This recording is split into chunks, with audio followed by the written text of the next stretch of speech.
one is about you wrote most of your scripts. So when you was thinking and writing, who were your audience? I mean, just the black movie things, just these movies were talking to them only or to the whole society? And the second question is about, you said that these movies were at the civil rights movement time, and that you felt you have to do something and speak and stuff like this. So one of the movies, the Killer Sheep, there were so many um, long scenes and repetition. Uh, you wanted to convey a message. Weren't you afraid that the someone who is watching a movie would get bored or something, so your message would be like so sophisticated that you won't get it at the end? No, I think what it was, Killer Sheep was an experiment in many ways, because it was a reaction against, the studios and what they were making. The film wasn't made for like a wide audience. It wasn't, like I said, it wasn't made for theatrical release.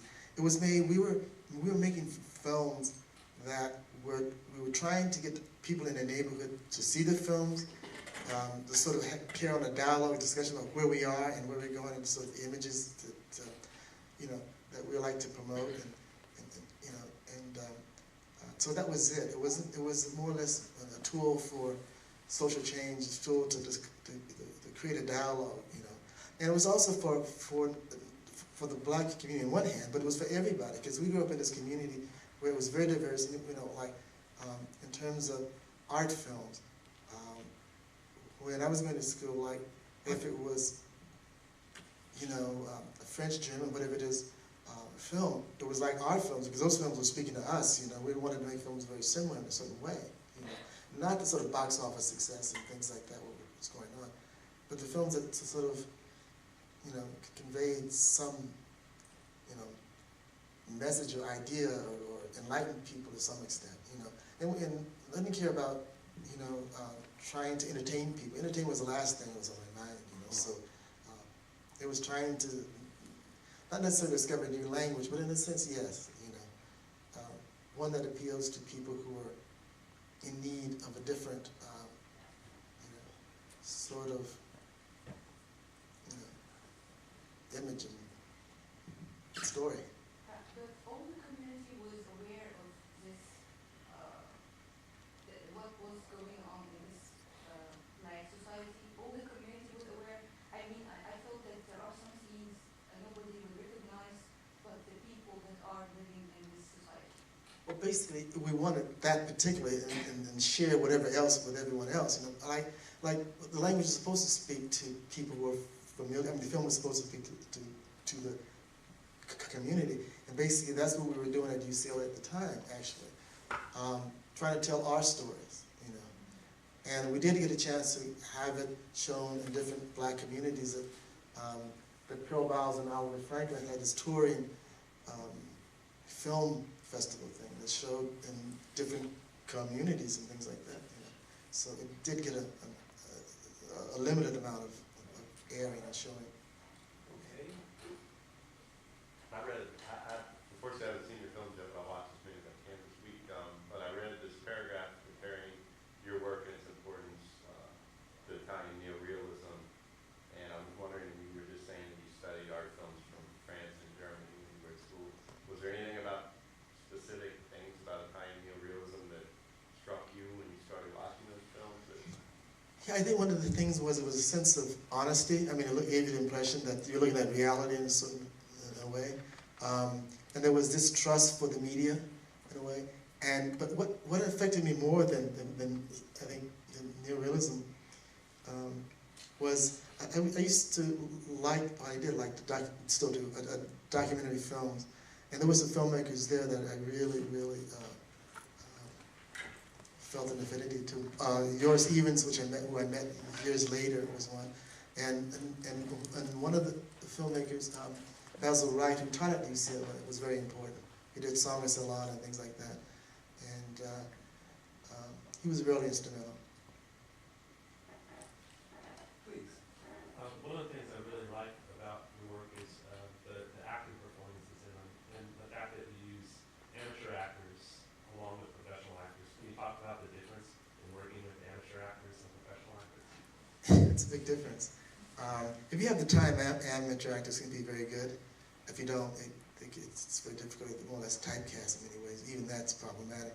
I think an actor seems to, well, they know what it's all about. Where when I was doing the Killer Sheep, it was to bring filmmaking to the community and have people work on it, and friends and things like that. We had kids doing sound and whatever. The actors didn't quite get the concept. You know, you think see TV and movies that you probably know what it's about. For example, we had a scene where one of the actors couldn't make it. He was sick, and he told me, could he get his friend to come in and set in for him? You know,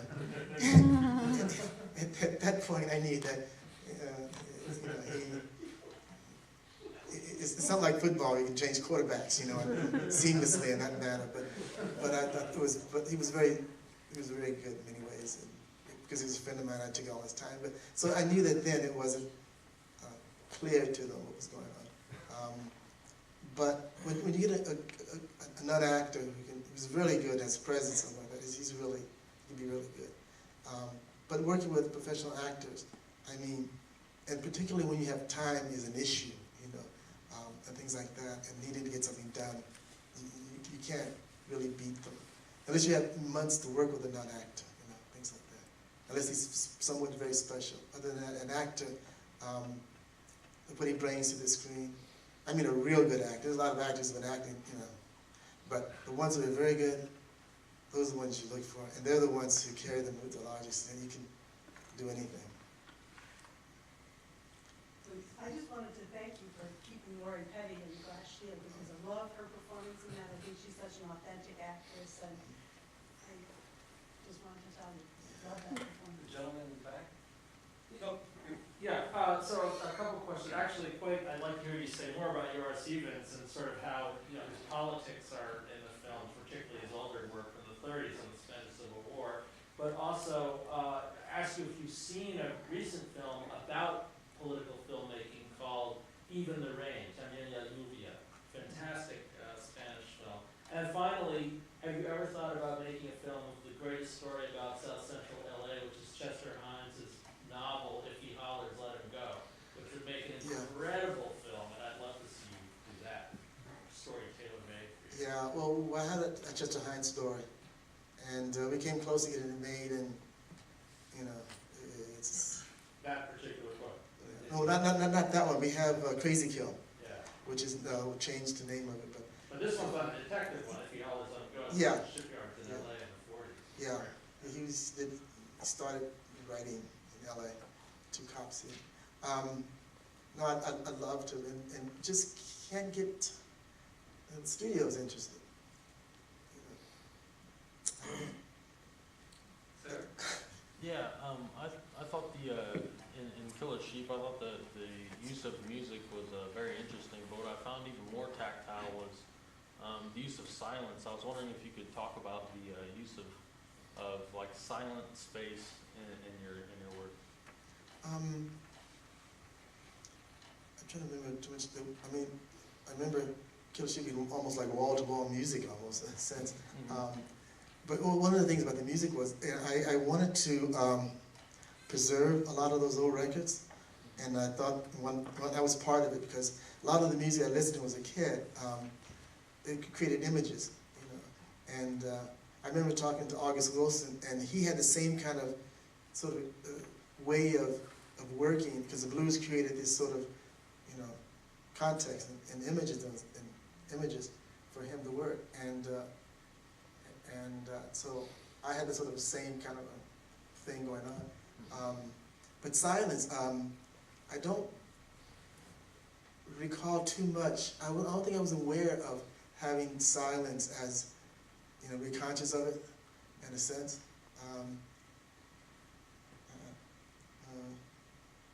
I was trying to remember where was it in the movie? For me, like when he was in the kitchen cutting the rug and you know, moving the chair, there's like these moments of just silence with like background noise.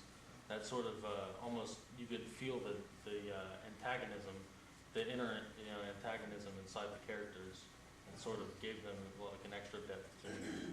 Well, I was aware of just the sound in the neighborhood, and there was, you know, and that, but I wasn't, it was sounded sort of a naturalistic kind of a thing, which was just clearly there in a sense, trying, but not really consciously saying, oh, I wanted to be silence conveying something. I wasn't aware of that. Greg, and then the young man in the back, Scott. Yeah, the question I had is a different one about acting. I'm curious about your take on somebody. How important do you think somebody like Danny Glover is to the very sense of black cinema in the U.S.? Oh, very important. I think Danny's one of these unsung heroes in many ways, as an actor and as a political person. A lot of these actors don't get a chance to really show who they are and their talent. But he was a tremendous advantage to us when we were making the film, because it wasn't until he got involved that they thought it was a film, that it was a script that was commercial. And so... It's almost like there isn't a category that, you know, we talk about filmmakers and screenwriters, and it's almost the actor, producer / quasi-producer, almost on the edge of being a producer, putting deals together, participating in projects that allow them to be made in the first place. It's fascinating. Yeah, he's, you know, I say it again, he's just a tremendous humanitarian as an actor, and he just brings so much to and he brought to, in fact, what was interesting is that I had him for one of the brothers and Sleep with Anger, and because I heard that he didn't want to do these things with older men, and so he came to me and he said, well, you know, I really like the brother thing, but I really like to write, to read for the older guy. I said, yeah, you can read for anyone you want to at that stage. And so, and he did, and he was really wonderful.